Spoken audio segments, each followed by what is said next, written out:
Thank you, Sierra, and hello and welcome to everyone who's joining for today's webinar. I am especially excited to launch this conversation with our distinguished guests today. We have the honor of hosting the release of a new research paper jointly produced by Scholastic Education Solutions and the Yale Child Study Center. This paper has looked at the impact of youth literacy on health outcomes. As a campaign network, we have examined the health conditions that impact children's ability to learn and have provided resources over the past decade on those health determinants of early school success. Today, we will hear from our panel on the impact of youth literacy on long-term health status. Clearly, this is a bidirectional system where health affects literacy and literacy affects health. It is my pleasure to introduce our panel and our moderator for today, and I'll be posting shortly a link to the full bios in the chat. David Adams is the Chief Executive Officer of the Urban Assembly. He started with the Urban Assembly in 2014 as Director of Social Emotional Learning, where he created the Resilient Scholars Program, a unique approach to integrating SEL into curriculum and classroom practices across the UA network. It has grown into a national program serving schools and districts in Los Angeles, Houston, Syracuse, and other cities. As a Senior Director of Strategy, David led the expansion of the organization into a model provider of school support with an emphasis on innovation and equity in public education. Lee Beers is a professor of pediatrics and the medical director for community health and advocacy at Children's National Hospital in Washington, D.C. She is also the A. James and Alice B. Clark Distinguished Professor of Early Childhood Intervention and Advocacy. She's the medical director for behavioral health initiatives for the Pediatric Health Network in DC, and she oversees the Child Health Advocacy Institute's Community Mental Health Core, which includes initiatives such as the Early Childhood Innovation Network and serves as a catalyst to elevate the standard of mental health care for every young person in Washington, DC.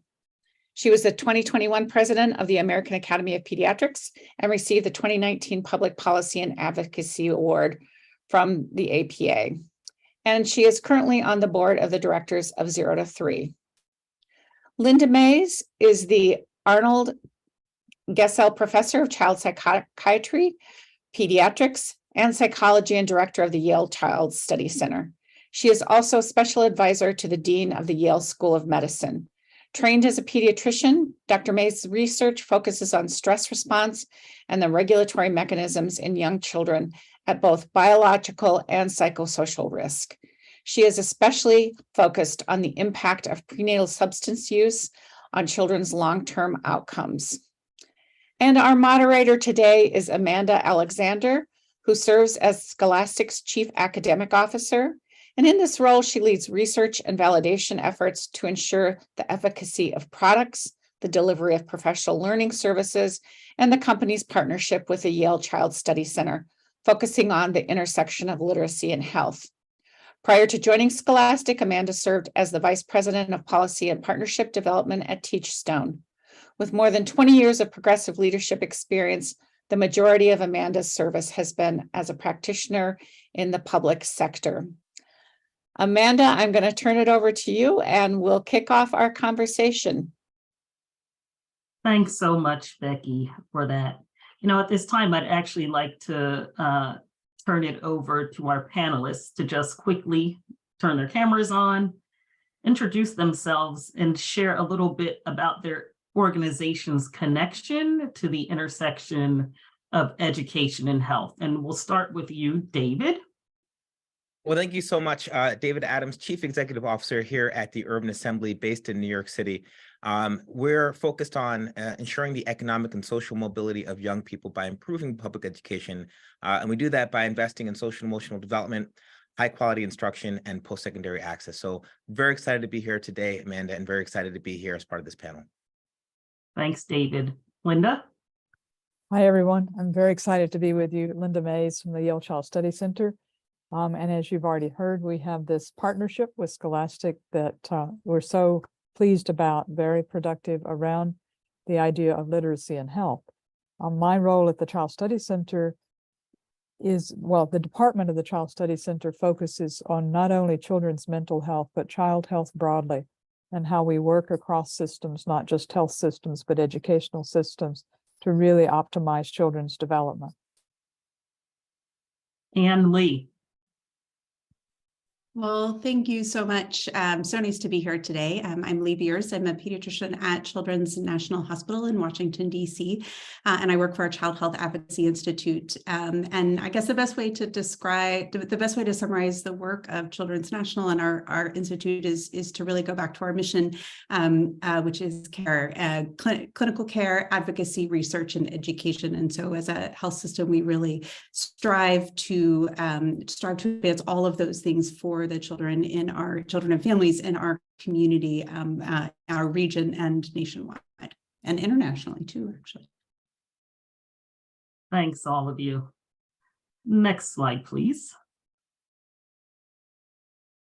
Just really quickly, I'd like to say that Scholastic is definitely thrilled to have this partnership with the Yale Child Study Center.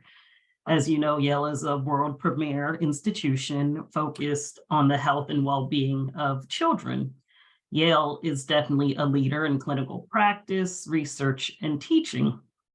This partnership actually began with a research project between Scholastic and Yale that was conducted in rural Appalachia, focused on the hypothesis, can literacy be used to build resilience? The pilot was successful, and it led to the creation of this formal entity, the Yale Child Study Center, Scholastic Collaborative for Child and Family Resilience. As you can see on this slide, our mission is focused on exploring the intersection of literacy and health, which leads us to this research paper.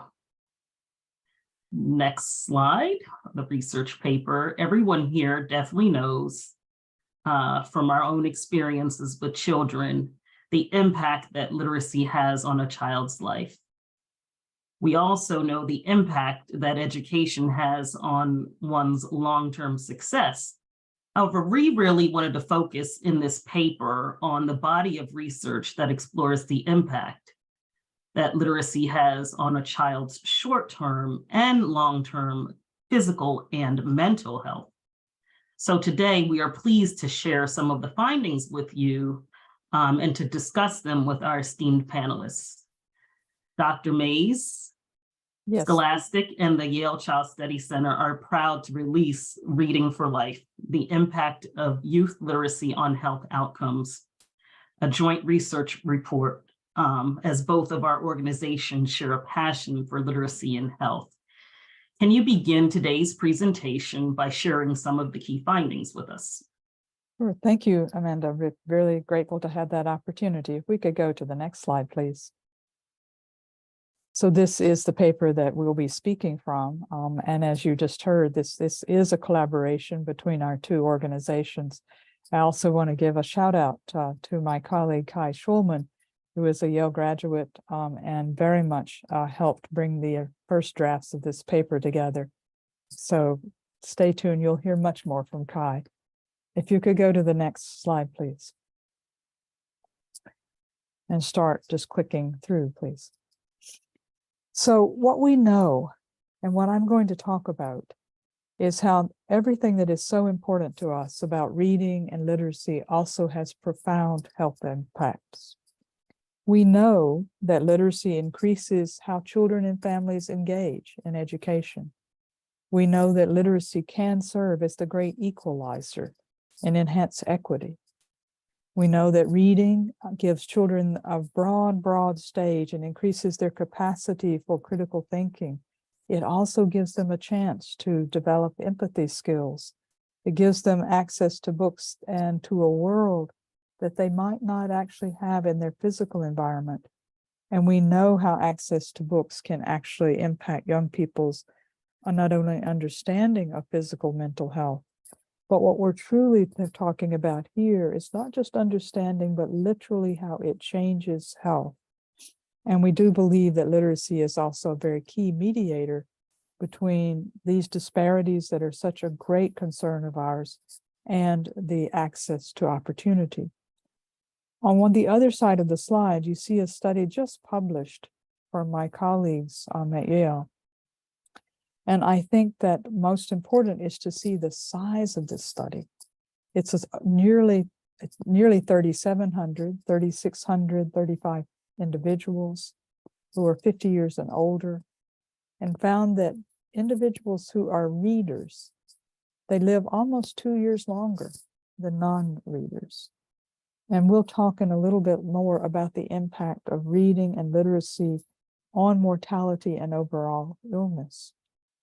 Those who read for, it's only a small amount, really 3.5 hours a week, were actually 20% less likely to die over a 12-year study.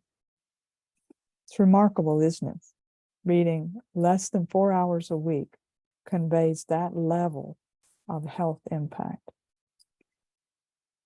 Going to the next slide, just to take a step back and ask, what do we know about literacy and the state of children's literacy in the United States currently? We know right now that over a third of fourth graders are now performing below the national basic level in reading. That's a third of children in our country. And we know that the percentage of children with baseline literacy standards has actually gone down since 1992. And then, as of course you might imagine, with the pandemic, since 2019, there's been an even more rapid decline. That should be something that would be as deeply concerning to us as we just recently experienced over these 3 years, a tremendous health issue sweeping the country.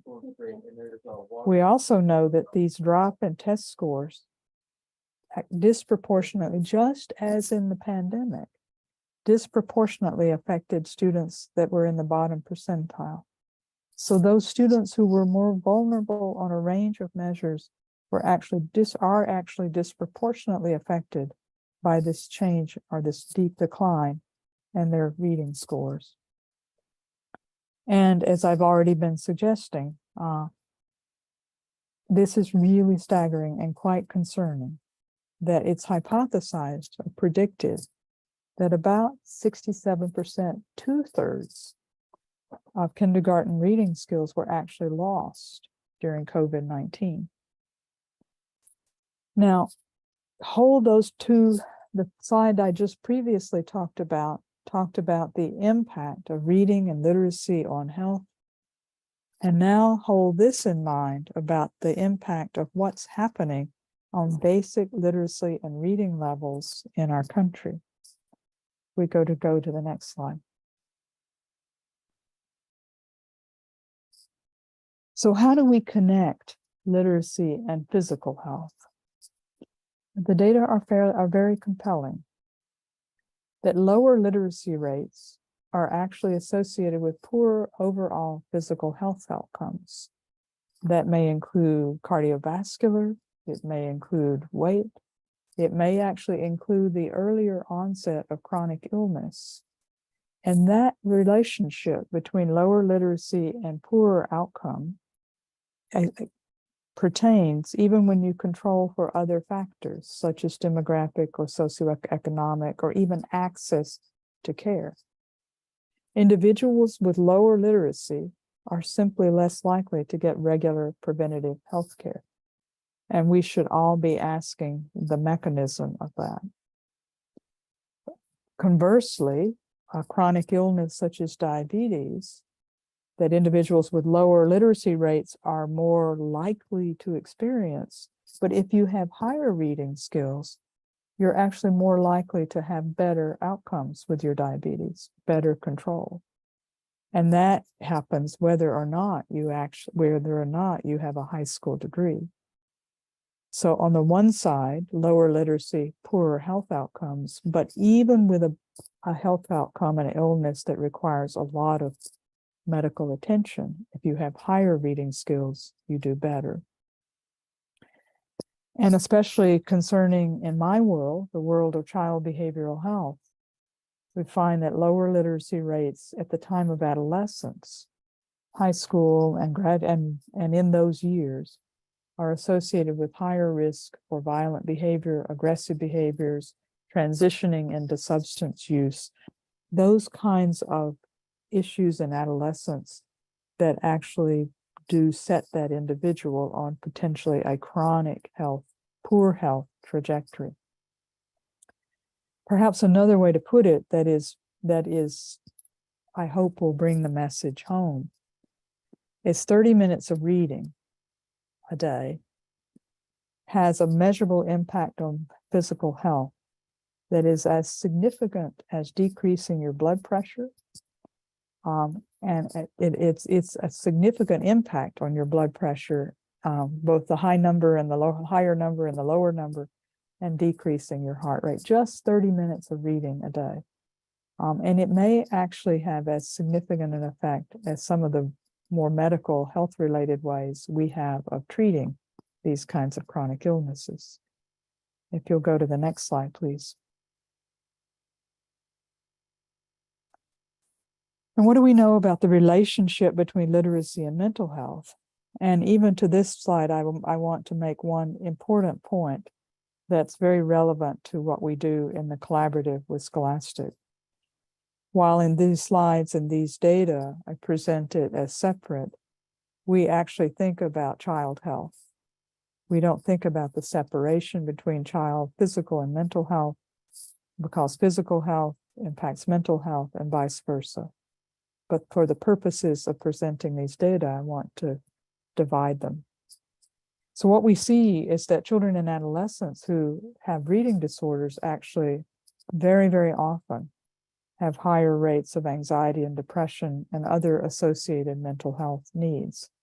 What we call, in my world, we call a comorbidity, that reading disorders are comorbid, are associated with other challenges. And a third of individuals, over a third actually, with lower literacy levels also experience more mental health needs, more mental health problems, compared to only about 12% with not having mental health issues. Now, the other point to let you know about that's not on this slide, and then we'll go to some data about treatments, is that in the United States, on an average across the country, 1 in 5 children under age 18 at any point in time will actually have a mental health need. So that means in a classroom of 25 children, 5 of those children will have a need for mental health services. But most importantly, or perhaps most concerningly, of those 5, 4 will not have access to care. 80% of children with a mental health need in America do not have access to mental health care. So what we know, though, or what we're beginning to learn, is there are levels of interventions. For example, using books, or what's called bibliotherapy, may be as effective as cognitive behavioral therapy for children who have anxiety disorders. So, for example, if there's not enough mental health professionals so that you get that 80% don't have access to care, if we start to think about literacy and education and books as another way of impacting health, we have an opportunity to profoundly and deeply impact that gap in access. So as you see on this other side of the slide, bibliotherapy can be as effective as CBT, and we've known this for a while, actually, that it can reduce depressive symptoms in adolescents. We've known this for a while. The question now for this kind of partnership between Scholastic and the Child Studies Center is how not only do we disseminate that information, but how do we make it much more effective in interventions across the country?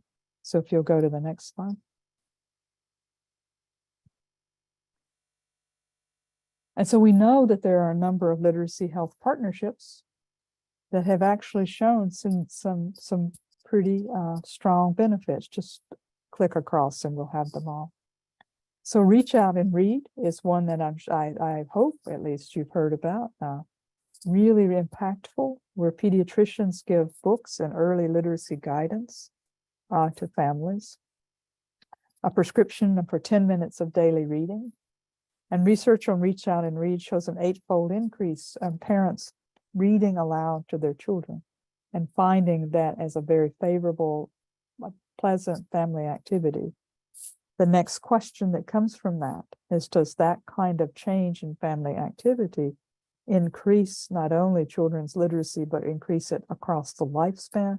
And does that improve health, as the data would suggest that it should?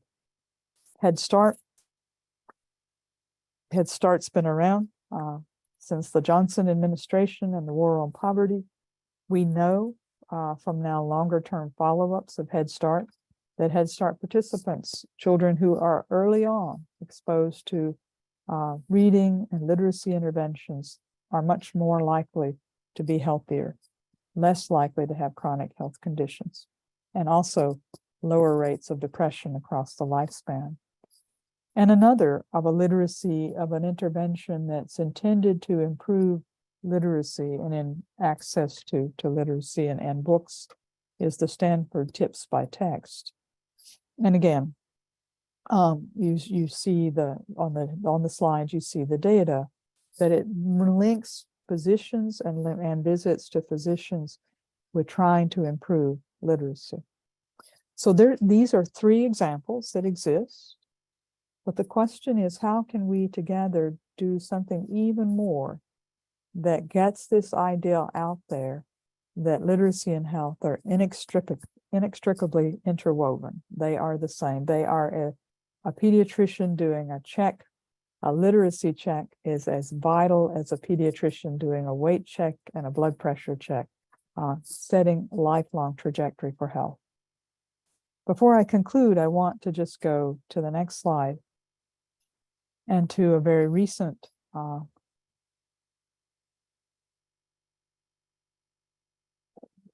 talk about these potential collaborations, and then on the next slide, I'll go to a recent, the concluding point. That there are a number of ways, as I've talked about, these kinds of potential innovations and bringing literacy and health together that we can do. I've already suggested that we can better help healthcare providers integrate literacy as an integral measure of a child's health, as one that's not an add-on, but is just absolutely essential. That we can have with educators to bring health more into educational settings and provide the kind of professional development we're doing right now for teachers. To help families understand that literacy is not just an educational intervention, but it is an investment in your child's health for the long haul through adulthood. And the same for communities, that having communities understand just as they, for example, would be sure that there's access to clean and healthy water in their community, parks for children to play in, that literacy is also vital to family health. So if you could go to the next slide.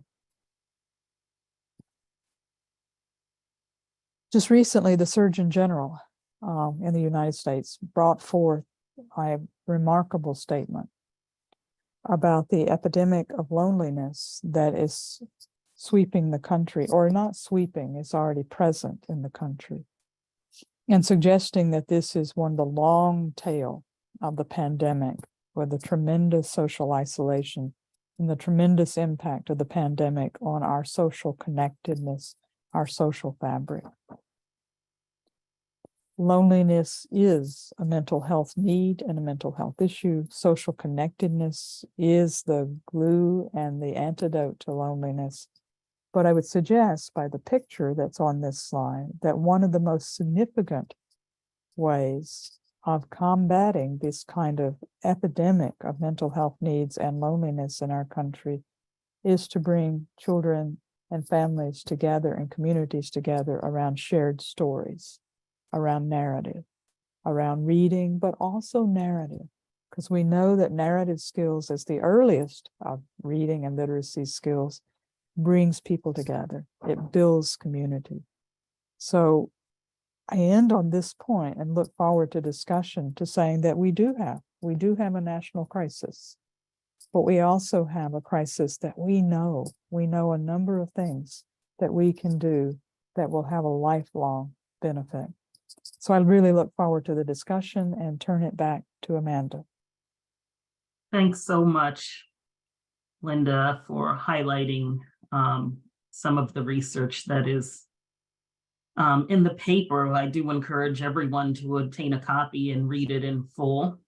We're now going to begin with our discussion, and I want to begin with you, Dr. Beers.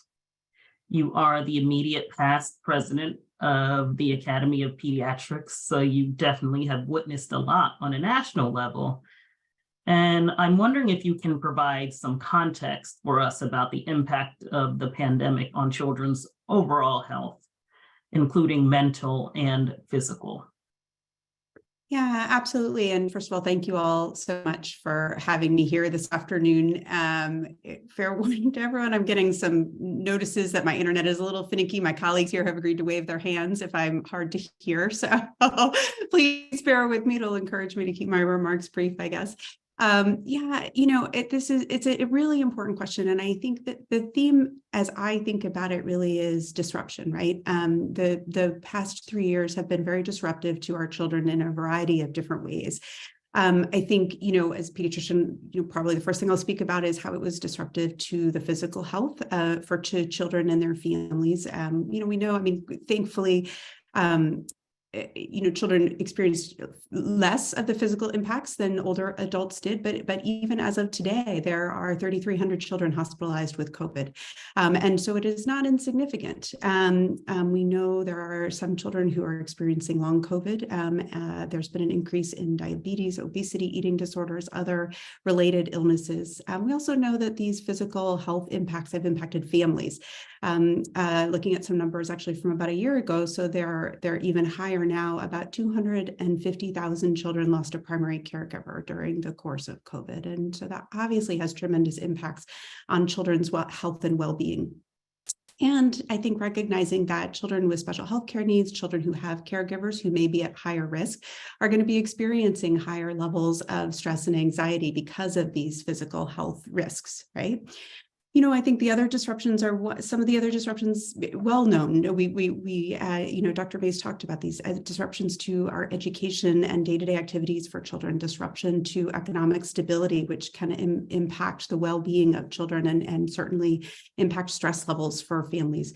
And as the Surgeon General noted, disruptions to our societal fabric. We've seen increased culture of hostility and tension, and this toxicity really does impact our children. And so I think, it's no surprise, right, that it's no surprise that these things also impact our children's mental health. Again, I think Dr. May covered a lot of this very well, but we've seen increased rates, increased severity, and decreased access all at the same time. I think two subpopulations that we've seen data recently that are particularly concerning are young girls who have had pretty high rates of increase, as well as our LGBTQ plus youth.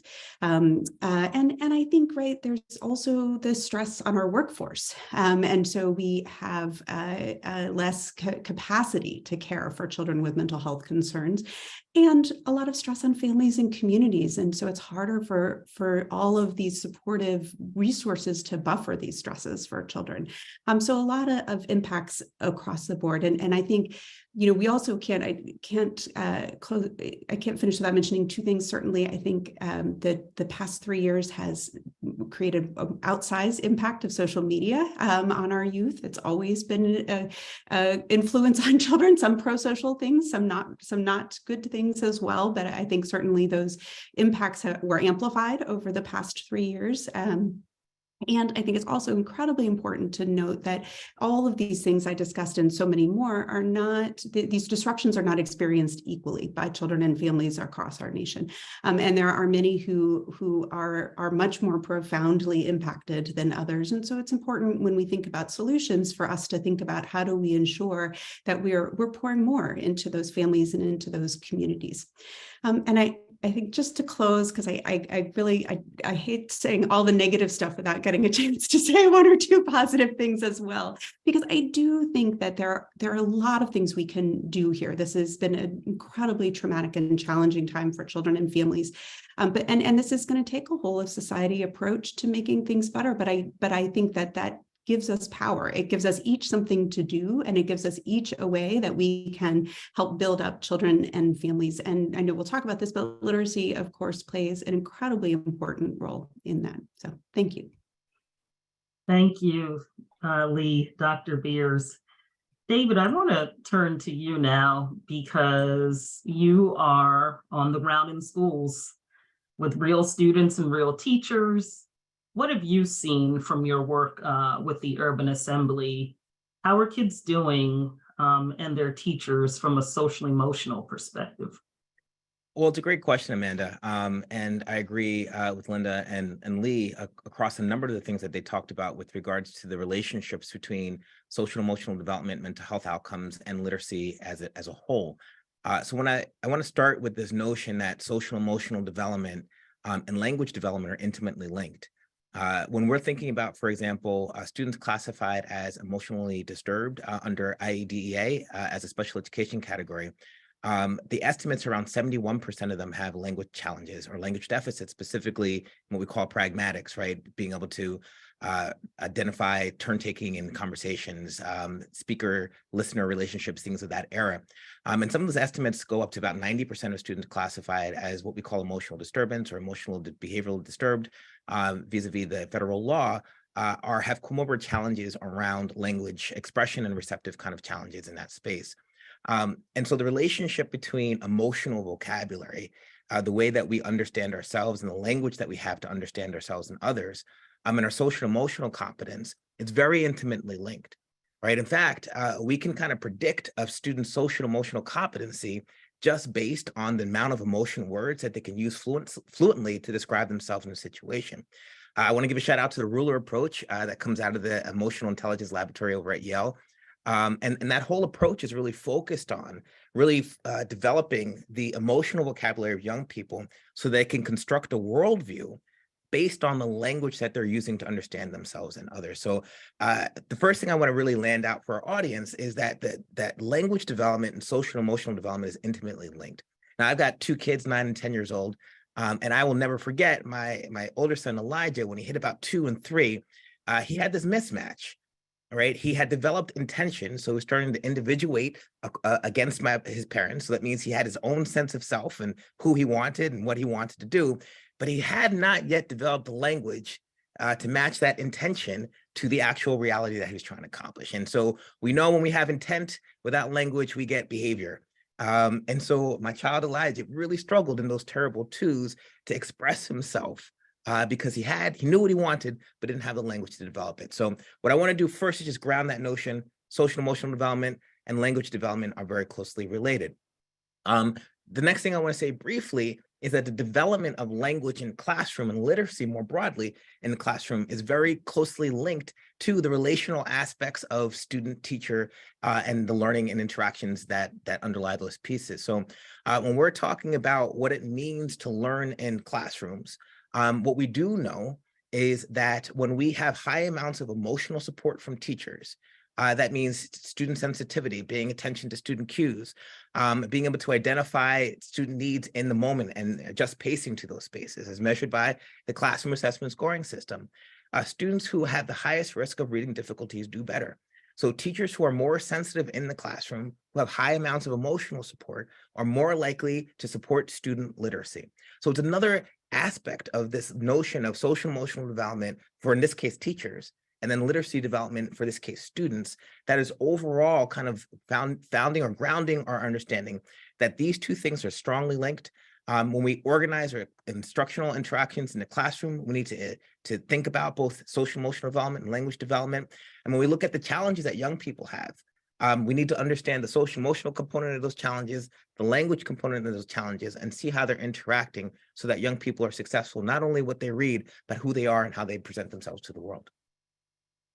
Thanks, David. I appreciate you highlighting how gaps in expressive and receptive language can pose their own sets of challenges in the classroom. I'd like for all of you at this time to respond to, your thoughts on literacy specifically and the ways in which you've seen literacy, including reading and storytelling, play a role in supporting a child's overall health and well-being. Well, I can start. And I think that, let me just go back to storytelling. And by storytelling, it's not just a skill that is about fictional storytelling. It's about the ability to narrate your world with a past, a present, a future. The ability to connect to someone and say, remember that? Did you see that? Do you remember when we did X, or you remember that or Y? So by that very virtue of creating that story, you're creating a social connection. And we know a tremendous amount, actually, even more than we know about literacy. We know a tremendous amount about social networks and the health impact of social networks. So if we had to talk in a kind of mechanism way, how does literacy work and its impact on health? I think that's one of the mechanisms, by strengthening social networks, strengthening communities, and through storytelling and building that kind of shared narrative. Books do the same, but narrative actually, in a way, is a precursor to reading. So that would be one that I would suggest. Thanks, Linda. I appreciate you highlighting the importance that social capital and social networks plays in all of this. Absolutely. Yeah, if I would just add on to what Linda said, I mean, I think, I do a lot of work in DC around helping to support families whose children are experiencing adversity in a variety of different ways. And one of the things that we know, just building on what Linda was just saying, is that one of the most important things that can buffer children from the impacts of stress and adversity is safe, stable, and nurturing relationships. And so So storytelling and reading and literacy builds up those safe, stable, and nurturing relationships in so many different ways. I think the other thing I'll add that was highlighted in the report, which I do think is important, is this concept of health literacy and literacy contributing to a young person as they grow grow older from early childhood to school age to adolescence to adulthood, to really understanding their health and their health care and how to engage with that health care. And that is an incredibly important skill to have for lifelong health and well-being. And I think that I appreciated that the report highlighted that link to health literacy as well. Yeah, Amanda, if I could just follow up on what Linda said, because she really presented an incredibly nuanced view around this notion of literacy. So Neil Postman writes in The End of Education, right, that language constructs our worldview, right? Literally, the words that we have impact the way that we see the world. And when we talk about this notion of a narrative, right, we talk about how young people see themselves in relationship to the rest of the world. And when we talk about things like cognitive behavioral therapy, we talk about things like even psychodynamic approaches. A lot of it is, what is a narrative that we're using to understand the systems and structures in the world, and how are we using that narrative with how do we use that narrative with ourselves? And so the notion of literacy and its ability to construct a shared narrative in the context of like social capital, social community, what's happening to us and why, but also to construct an individual narrative. What is my role in this world? How do I understand the forces that are arrayed against me and why? How do I understand my efficacy? All those things are deeply intertwined with our ability to construct a worldview and the language that we have to do so. So I just want to really, really double tap the things that Linda is talking about with regards to narrative, and the use of language to construct narratives that are either empowering, create efficacy, or depowering and create apathy and cynicism. Thank you all. I'd love for us now to really dig a little bit deeper into SEL, and I'm going to turn to you, David, again, because you are a well-respected national expert on the topic. In fact, you co-authored a paper, Instructional Interactions and Literacy, Supporting Classroom Instruction Through Teachers' Social-Emotional Skill Development, with Dr. Bridget Hemray, also an expert whose research focused on teacher-child interactions. So I thought it'd be great if you could speak briefly to its content and it's relevant to this conversation that we're having now. I appreciate the opportunity, Amanda. So I'm just going to really focus on the role of teacher social emotional skills and engaging young people in the instructional interactions that drive learning. I think there has been, and this is a really important development in education, a really good emphasis on the kinds of phonics development that allow students to really match sounds to words. And I think this has been a really important evolution in how we think about the kinds of curriculum that work. But I don't want us to forget that what drives literacy is not necessarily curriculum, but it's quality interactions between students, materials, and language. Right. One of the reasons why during the pandemic that literacy was relatively flat and math took a huge dive is because the quality of interactions and the frequency of interactions was strongly related to students' ability to get into social interactions, to get into schools that drive high quality learning and language development.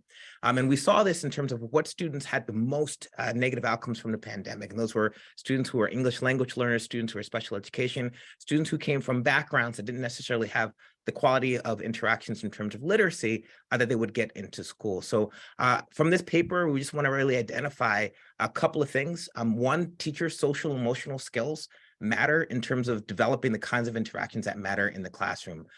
So perspective taking skills, being able to create opportunities for young people to engage in materials that are interesting to them. Social cue development. So teachers paying attention to the pacing of their language. Are students engaged? Too fast, too slow? Students have sensitivity. Are they creating opportunities for autonomy?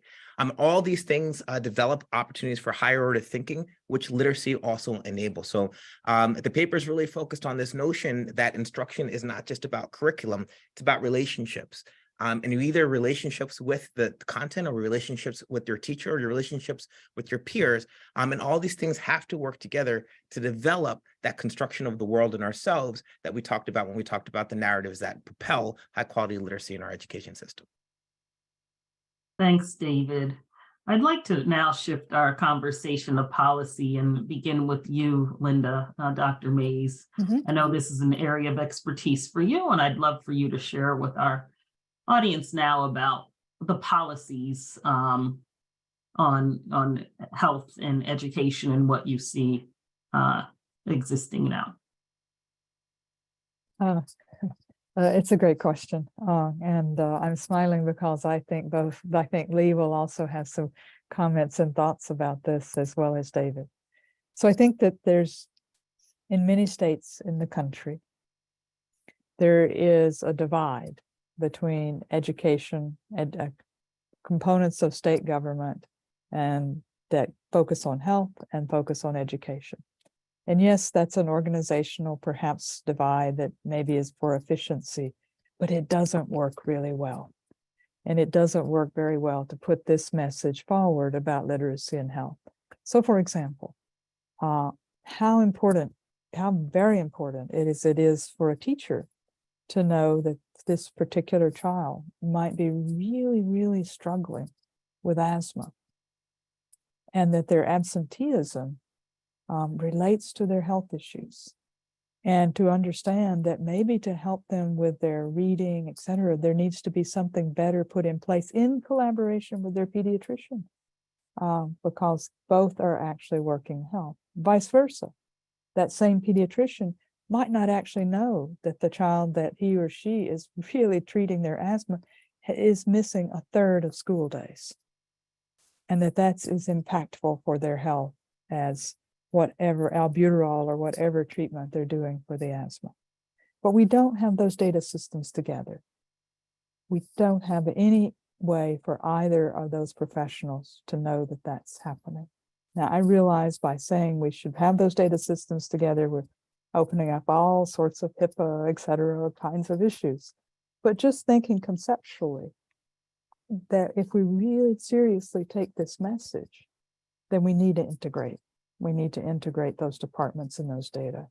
And we need to be thinking about how funding for schools impacts health, and that funding for health issues and mental health issues, do not get me started on funding for mental health issues, really impacts education. But I'll stop and turn it to Lee and David.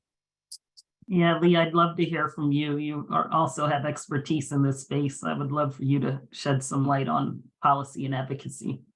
Yeah, absolutely. And I in turn will really want to hear from David too. But I think even just to amplify, Linda, I don't even think you knew that this was something that was happening at Children's National, but just to sort of amplify your example, we have some of my colleagues in the Child Health Advocacy Institute have a pilot partner program with DC Public Schools where they are, maybe you did know this, where they're looking at absenteism, connected through the school nurses. And indeed, we are seeing better outcomes in kids, when the pediatrician and the school are able to communicate around their health issues, right?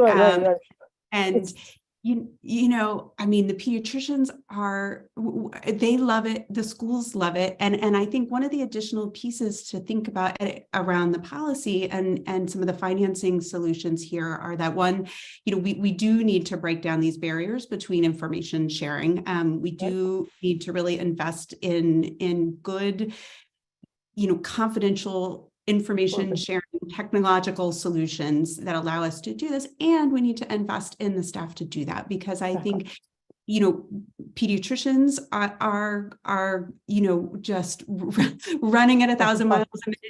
Educators and school staff are running at 1,000 miles a minute, right? And this sharing of information and these partnerships does take time and expertise. And so thinking about policy solutions that will invest in creating those systems that allow that partnership and that collaboration to happen naturally, I think are just, we're very ready for it and eager for it to happen. And it's such a, and David, I'll turn, but it's such a fundamental, it in a sense, it's one of those no-brainers. Right. If you really think about children as whole beings, and education is investment for the life, but you're absolutely right. It cannot be an add-on. It can't be added on to the responsibilities of both professionals. Amanda, I know there are questions in the Q&A, so I'll be brief on this. Sure. There was a shift towards informational text with the advent of the Common Core. And the reason for informational text shift was because complexity of the text, what most people needed to take out of text in terms of the world of work was informational. And so literature took a back seat to that. And I just want to really elevate what Linda and Lee are saying here. Yet it is literature, not informational text, that creates the capacity to develop the shared narrative about ourselves, that increases students' empathy, that allows students to see windows and mirrors into themselves and society and who we are as a people. And so I think as we shifted towards a more technocratic approach to education, where we were only focusing on how well do students read, as opposed to who students are and how what they read involves or supports who they are, we got to a place where we were focusing on kind of like social engineers, like students as engineers rather than students as humanistic people, and our education system representing that whole sense of self. Thanks, David.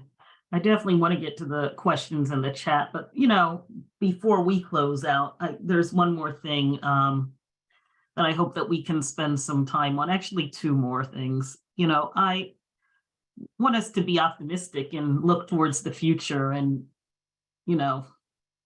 let our imaginations run wild, of course, informed by research and our professional experiences. But, to all of you, as we look to the future, what are some ways that you can imagine the healthcare space incorporating literacy into their practice?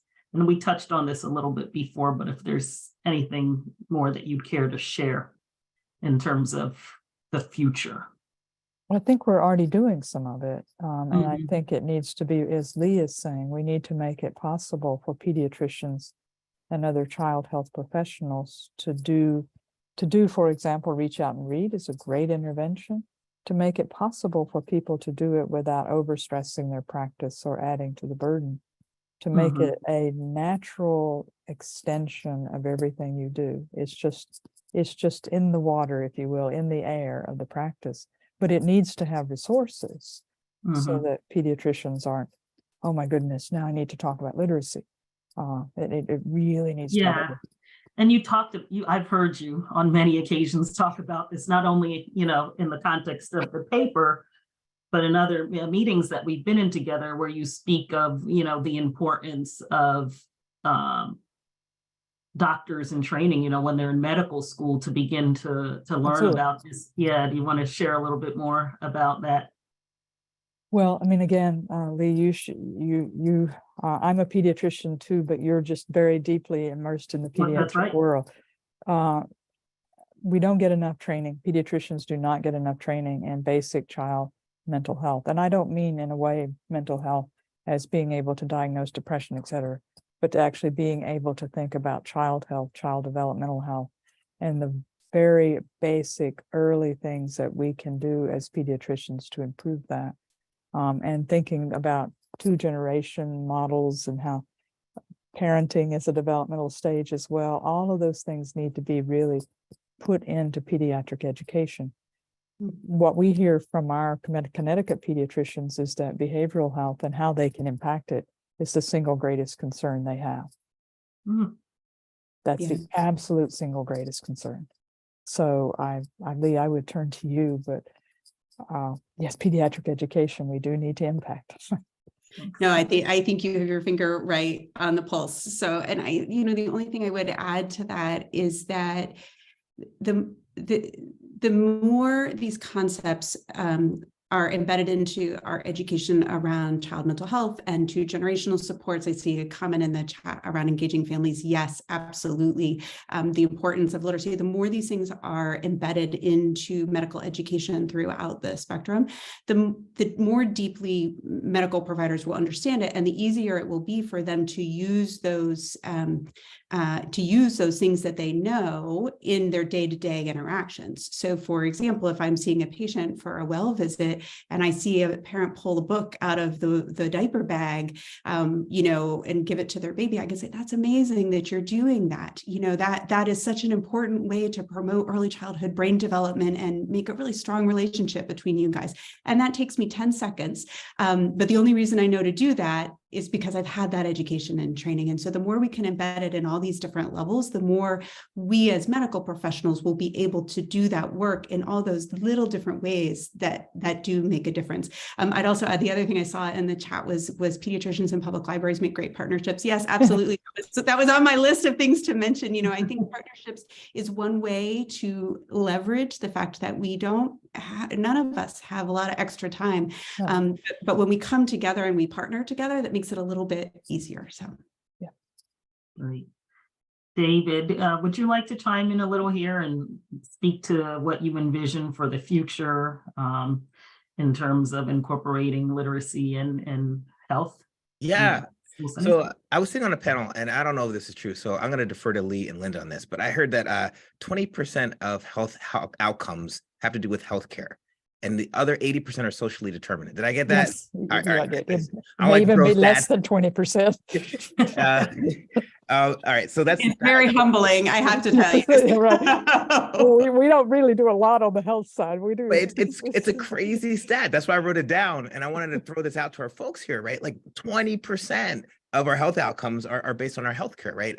So all the other stuff we do in life, social emotional development, the quality of social supports that we have, our literacy rates, all these things matter a lot. And so briefly, here are some key things around the future of this work. There was a study done in 2017, a meta-analysis of social and emotional learning interventions done by Teller, Durlock, identified that 20 years after exposure to social emotional learning programming, high quality, drug use goes down, relationships are more stable, more likely to be married, less likely to be using public housing, et cetera, et cetera, et cetera. So there's some foundational skills that matter.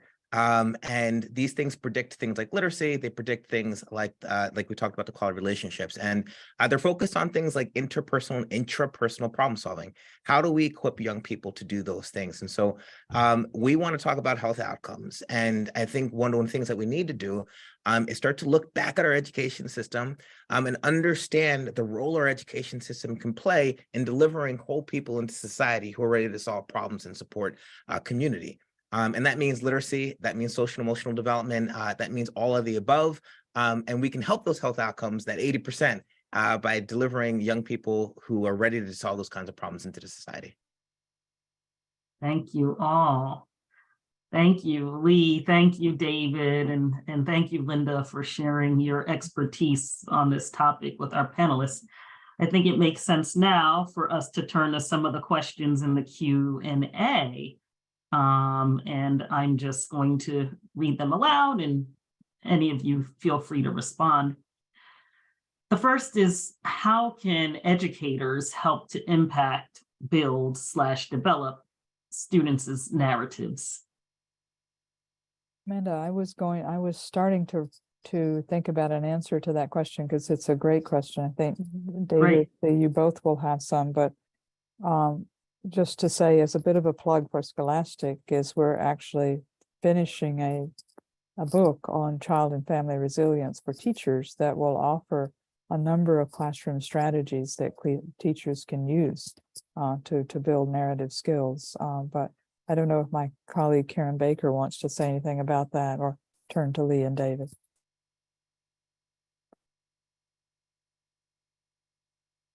Turn it to Lee and David. Okay, all right, thanks, Karen. Thoughts on student narratives? Well, I'll jump in here with a really practical thing. This is the work that comes out of positive psychology, Marty Seligman, as well as the application of that work to things like the military in terms of resiliency. But it's just a simple concept of action, thoughts, and consequences that's taught in many SEL programs, right? What happened, what are your thoughts, and what happened as a result of those thoughts in terms of your behavior.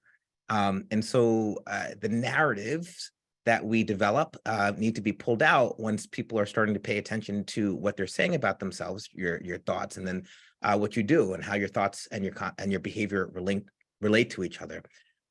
So in a very simple concept, right? What you think impacts what you do, and then what you do has consequences. And so being aware of what you think and the narratives that are propelling your behavior is a really important thing to support what you're doing. And in social work, we talk about the theory of reasoned action, right? And this notion of self-efficacy as a predictor for our ability to take into interventions and stay in interventions. The point here I want to raise to answer the question is raising awareness of thoughts and the impact of thoughts and behavior. It's a very simple step that teachers can do. Hey, what were you telling yourself when you did that thing? What problem were you trying to solve? That can create awareness, self-awareness, social emotional competency that helps us then predict things like decision-making skills and self-management. Thanks, David.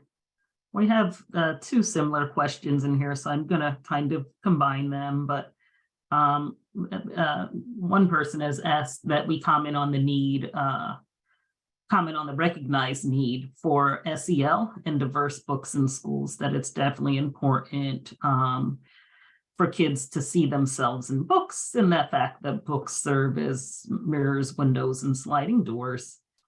So if you could speak to that as it relates to some of the book banning that we have seen take place across the country. I think in some ways, I mean, I can start, but I would very much want my colleagues as well. I think in some ways, our initial quietness to that question reflects how sobered and worried we all are about book banning and the social forces that lead that, to lead us to actually be afraid as a community, as a society, for all that we can learn and expand and multiple points of view. So that I think that was one thing that at least I was responding to. My worry about book banding, and then I would really hope that two of my colleagues might have a more positive frame, but my worry is that what it says is there are certain stories, that there are certain narratives that you cannot know and you cannot honor, and that should be pushed to the side. And that is an incredibly destructive force for children and for adults. I consider it as destructive as the pandemic, and as a virus that sweeps across the country. I realize that that is a particular, perhaps liberal point of view, but I really think anything that constricts imagination and building of narrative skills is a threat to our society. Thanks, Linda. I'll defer to Lee before I speak. Happily, I was going to give you a chance to first, but no, I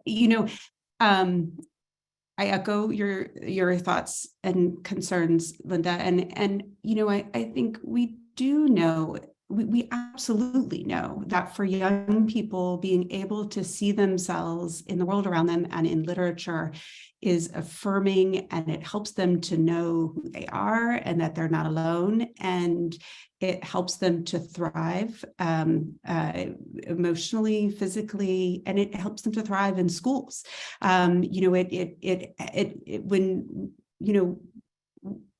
Strong social emotional skills are deeply tied to academic success and long-term health and success, right? And so these are not things that should be off to the side. These are really a part of helping children to grow and develop into the whole person that they can be and are meant to be,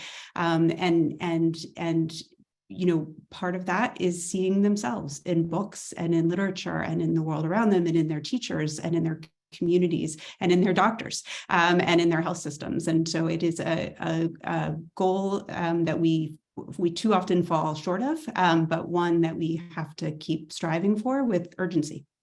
Yeah, it's validating and affirming. David?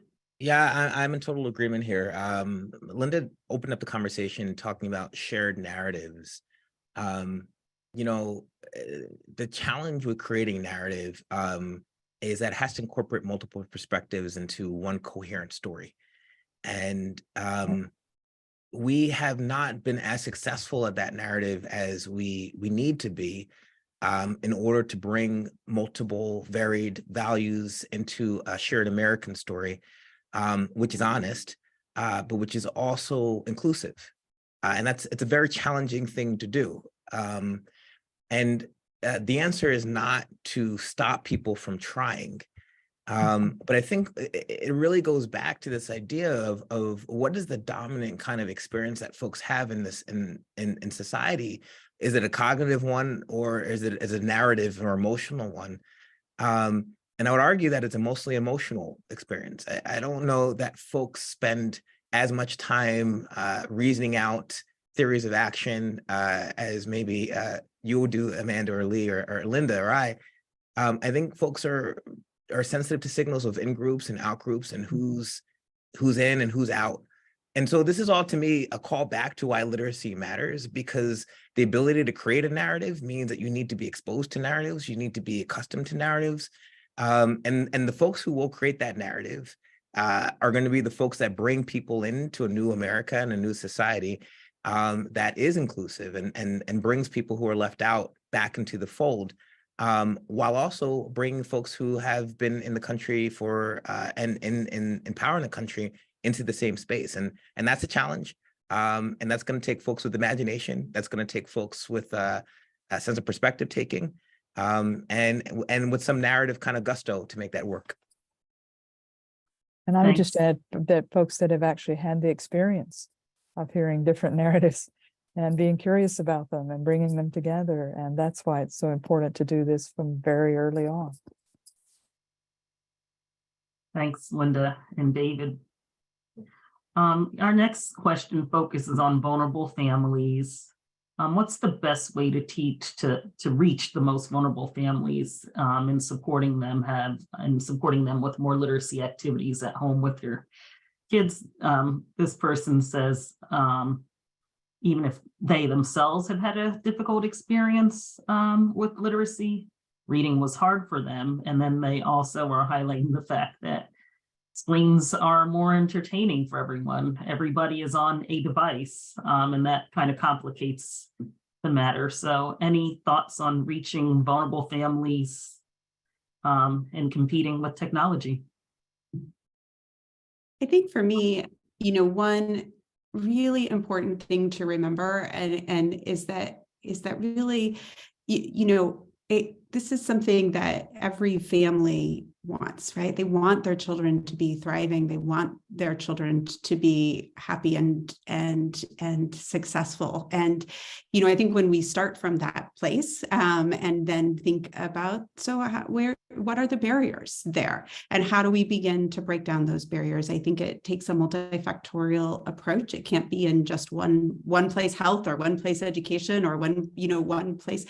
It really has to take this whole of community approach where we can meet families where they are and where we can offer that. I think again, Reach Out and Read is such a wonderful example of that. Of that, right? We're bringing a book. I have families who I take care of in clinic for whom their entire library, their entire child library is made up of Reach Out and Read books. They have no other books.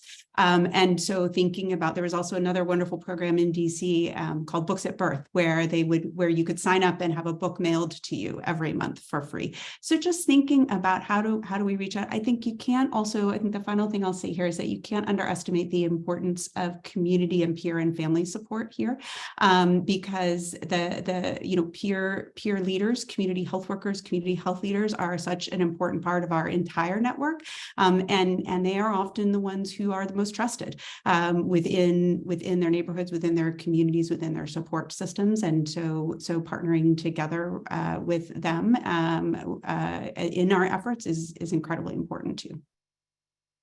I think one thing David, that any thoughts on vulnerable families? I'll be brief on this. Look, I think Lee talked about this earlier, and I want to name that parents trust doctors more than they trust the education system, particularly parents from marginalized communities who didn't necessarily have a high quality interaction with the education system. So the things that Lee talked about, training pediatricians on naming some of the key aspects of high quality development. I noticed you have your book, all those kind of stuff works. And I just want to give a shout out here to Ron Ferguson, who launched the Boston Basics, right? Who works to train community members and really, really simple things: sing and talk and play with your children, read to your children when possible. So these are things that we can get to a public health kind of level of dissemination and strategy and messaging. As Lee said, parents want to do this for their young people. Singing to your children, talking to your children, helping them play, count, and name things, it matters. And it turns out that the folks who are most trusted to do that are folks in the medical community. So they may be our best conversation, our starters in terms of making that happen on a consistent basis. I think the one thing I would add for both of you, as Amanda earlier, you did comment that sometimes parents didn't have a great experience in the educational system, as you say, David. They don't really feel comfortable reading. But that's why, to get the message out that literacy starts with stories. Literacy starts with telling your child about how you're making breakfast and then narrating your day as you go through it. But that's really where it starts, and that everybody can do that. Yeah, if I could just one more time what Linda is saying, like sometimes we make things very, very complicated, and that's why I like the Boston Basics. Narrating your day, hey, I'm going to work, using language is the thing that predicts language development and literacy, right? That's why we have such disparities in kindergarten. It's the language exposure. So there are real simple things that if we knocked it out every single day and folks were just hammering these messages, we would see an increase in behavior for the most vulnerable families, because everybody can narrate their day with their young people. And then the other thing, you and I can riff back and forth. The other thing that I would say is that all of us tend to say, oh my goodness, there's too much screen time, there's too much television time. You can actually watch a Red Sox game or whatever your team is, but you can be narrating it with your child. You can actually say, can you believe what just happened? Or look at that. And this is why I like baseball. I mean, so screen time is not inherently bad, but it's actually, can you be there together with it? Can you be sharing those moments together? Thanks, Linda. I would definitely agree with that, except I'm not sure about the Red Sox. Well, that's why I intentionally picked that about too. the Yankees for me. And man, if I got just one more thing, Sure. that like if we could just get out to parents that high quality interactions matter. Interactions matter. That is what feeds the brain. And I know that's all I would say on this. Interactions matter. It takes a lot of effort to interact. I've had 2 children myself. Consistently with your children in pro-social ways. That's the hardest part of being a parent, is like conserving the energy to interact with your children in ways that develop their language, their social emotional skills, etc. Right. Lee, did you have any thoughts to add, or I can move on to the next question. Go ahead. I hear. I agree with all of it. I know we have lots. Yeah, there's a comment in here speaking specifically about kindergarten teachers and the pressures that they felt, of course, because they are the teachers who have children who missed maybe preschool or daycare, pre-K3, pre-K4.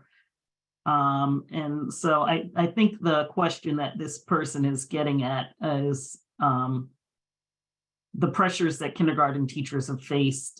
Do we believe that they're the same for first grade students? And maybe also wondering if you see value in looping or continuing with students for a second year. And maybe, David, you can respond to this as a practitioner on looping and kind of ensuring continuation of relationships between students and teachers from one year to the next. Yeah, I can speak briefly on this. Good research on the role of looping and student attachment and belonging, particularly in post-secondary, in secondary schools, so like 9 to 12. Our urban assembly schools use advisory so that there is one-on-one opportunities to work with teachers, and each student is well known for their social, emotional, and academic growth.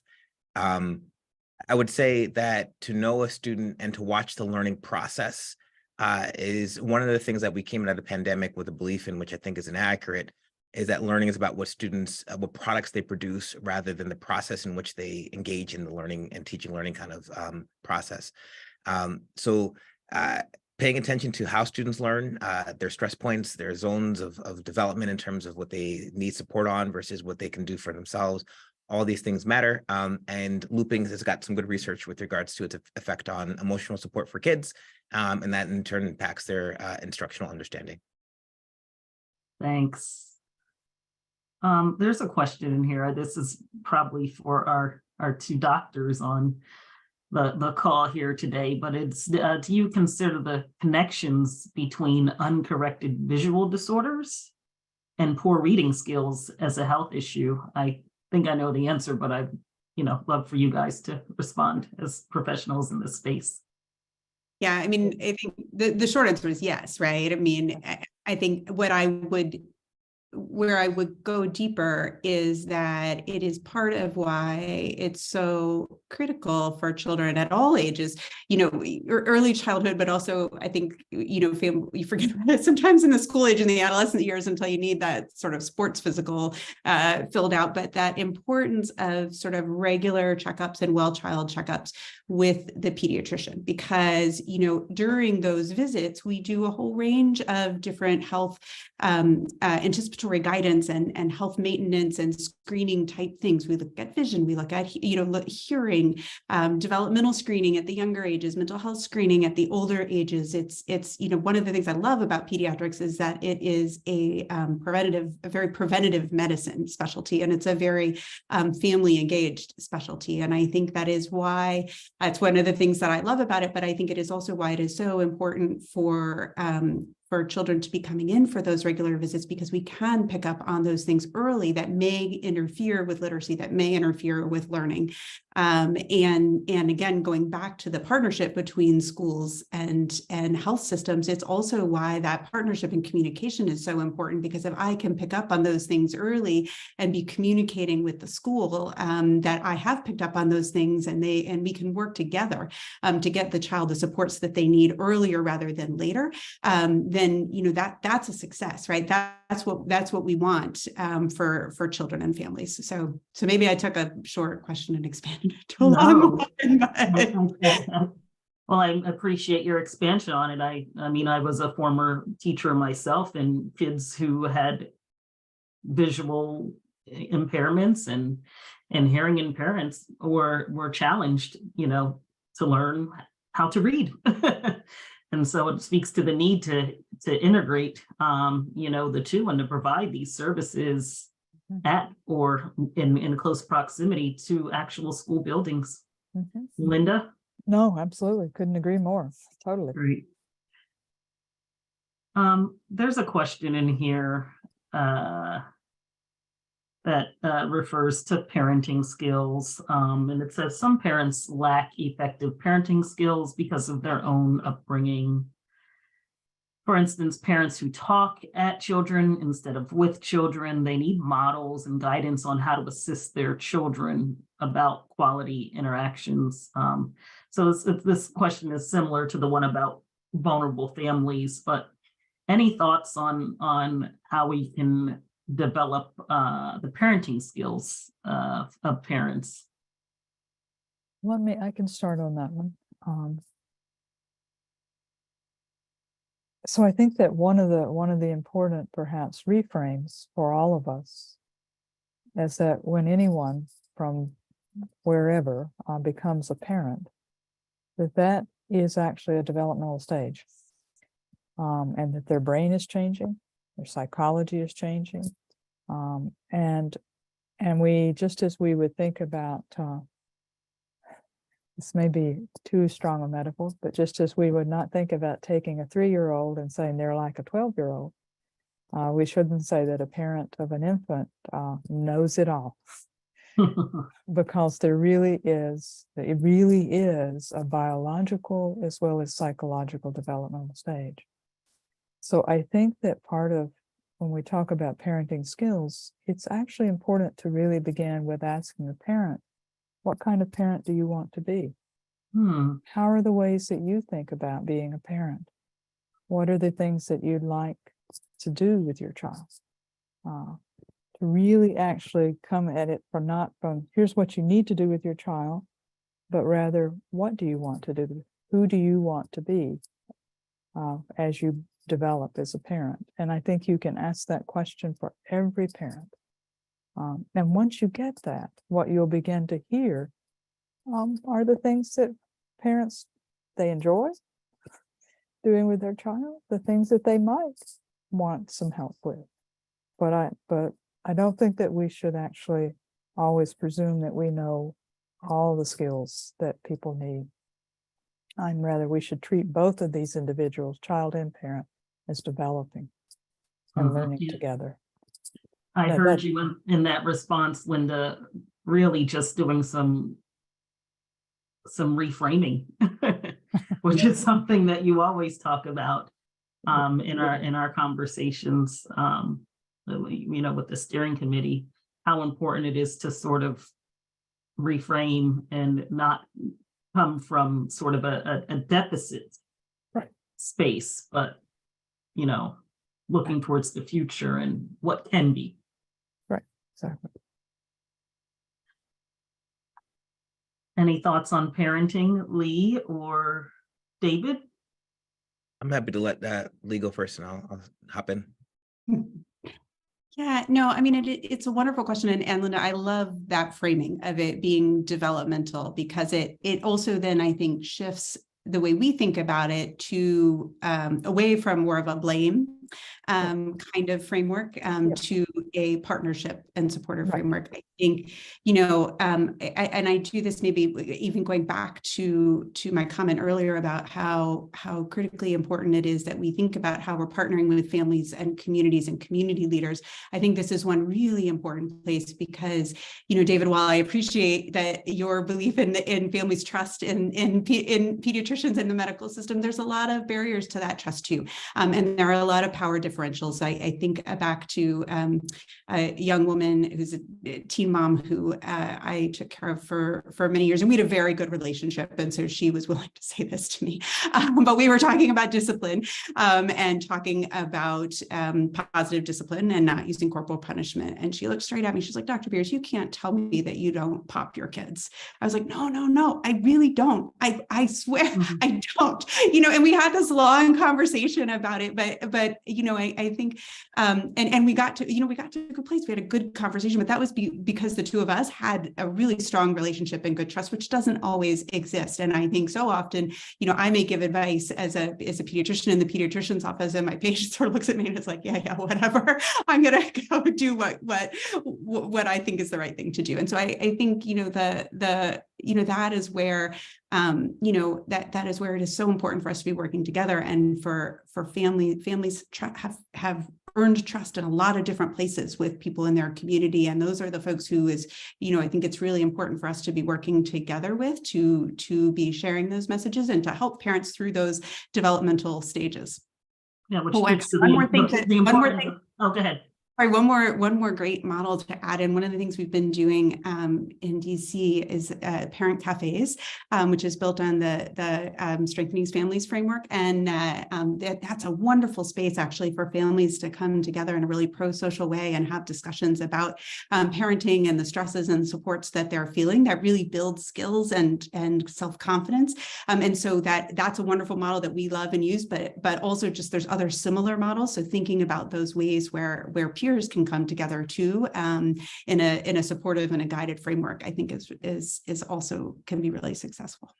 Yeah, and that speaks to the power and the importance of what we talked about before, the social networks, and how they can be leveraged in this space. And could I give David, just yeah, go ahead. Well, I was just going to give one more example, because Lee, your example brought this one to mind, and some of my colleagues have heard me give this example, but I think it's profoundly illustrates what you are saying, Lee. So here it is very briefly. Mom working with a community provider, and extraordinarily hot in the summer, and the mom was talking about, she's pregnant and that this baby was causing so much trouble, and it was so hot, and she couldn't wait to just have this baby, and really frustrated. Now you have a choice there. As a clinician, you could actually say, well, I know it's really hard, but you've really got to get ready for the baby because you've got to do this and this and this. Or you can do what this clinician did. And she said, why don't you tell your baby about it? And so the mom did. She started talking to her baby. And when the baby was born, they had a shared narrative about how hot that summer had been. And did the baby remember those stories? Now, what was the profound shift was not to say, oh, you can't be feeling that way because, you got something coming up here that's going to be really big. The profound shift was to say, yeah, I know. And you've got a shared story. And it's a story of how you're developing as a parent as well. And so I think that's the point we're trying to make. I don't know if that's helpful. Thanks, Linda. David? I feel bad now, Linda, because I'm going to quote some of the Fragile Families research coming out of Princeton, and it's less optimistic than that, but I really appreciate that notion of how do we build the kind of habits that matter. What I want to say briefly on this is, I'm trying to say this in a way that I think will land effectively, but so what predicts student kind of cognitive development in schools and academic outcomes? A lot of it has to do with maternal reading levels and where the parents are coming from And when we are able to kind of like get above and beyond what those predictions are, we as schools feel proud of ourselves. So we say, okay, look, the predicted outcome of the student would be X, Y, and Z, but the value out of our quality of education and instructional interactions are X because we got above those predictions. Maternal stress matters, and how we protect young people from challenges in the environment is often mediated through responsiveness of, in this case, often mothers to their children. And so I agree with Linda very strongly that we don't have to say, here's what you're doing wrong as a parent. There are some real key things that help young people develop effectively. And I do want to name that the sensitivity towards boys versus girls is higher, right? So boys are actually more sensitive to these issues of maternal responsivity to stress because of poverty. So to the extent that we can build those things, and I got to go back to those Boston basics. I'm not asking us to be super moms and super dads, but I think we can do more to show people what kinds of things matter in the development of their children without blaming them and say you're doing a bad job. So I just want to raise that up, and it's really important for me. If I had a magic wand, I would say every single child who had a child, person had a child, would go through a 30-minute video and would just say things like sing and talk to your child and show them love versus like just simple things. Right now, when you're foster mom or you're adopting children, there's this like rigorous kind of like, here's how to be a good parent. You got to pass tests and all these social workers. But me and my wife, we just had some kids, right? So to the extent that we can invest in the supports, and one last thing I'll say, and Lee said about this, and I just really want to double tap this very clearly, social support for parents reduces the stress response, right? And so we've moved into this kind of isolated parenting approach, which was historically not how we raised kids because it's like super stressful, right? So we can— It takes a village. It takes a village. So if we can get more social support, we can reduce maternal stress, we can increase maternal responsiveness, and student social, emotional, and academic development would benefit from that, or children would. David, I would agree with you about the video, that I would have exactly that message in that 30-second or 30 whatever minute video. The only other thing I would add to it would be something to the effect of, and some days you just won't be able to do it. So that everybody, you don't feel like, so it's in essence allowing for the individuality of the adult as well. And gives you the space to make a mistake and not be perfect. Absolutely. Right. Absolutely. Right. That's that good enough parenting, right? Yeah. Absolutely. Right. Which we all had. David, Lee, and Linda, thank you so very, very much for joining me in this conversation.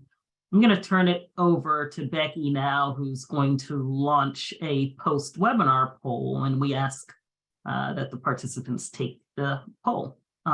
Becky. Well, thank you, Amanda, so much for moderating this extraordinary conversation. Linda and Lee and David, this has just been amazing. And we have some metrics that we watch during the course of the webinar, how many people come on and how many people stay. And the number of people who both came on and stayed for this one was quite high. So it goes to show you that this topic, it was incredibly important to everyone. So thank you for taking the time to join us today. For all the work on the research paper and all the work that you're going to continue to do. Thank you, Sierra, in the background for helping us to have a smooth webinar. Do please take the time to fill out our poll because it helps us know how to be better for you. And all these resources will be coming out later this week. We would love to have you join us for some of our upcoming conversations next week on diverse books. That topic came up today, so please register and join us, and we will see you all very soon. Thank you so much. Thank you. Thank you. Thank Bye. you all. Wonderful evening. Thank you all. Thanks.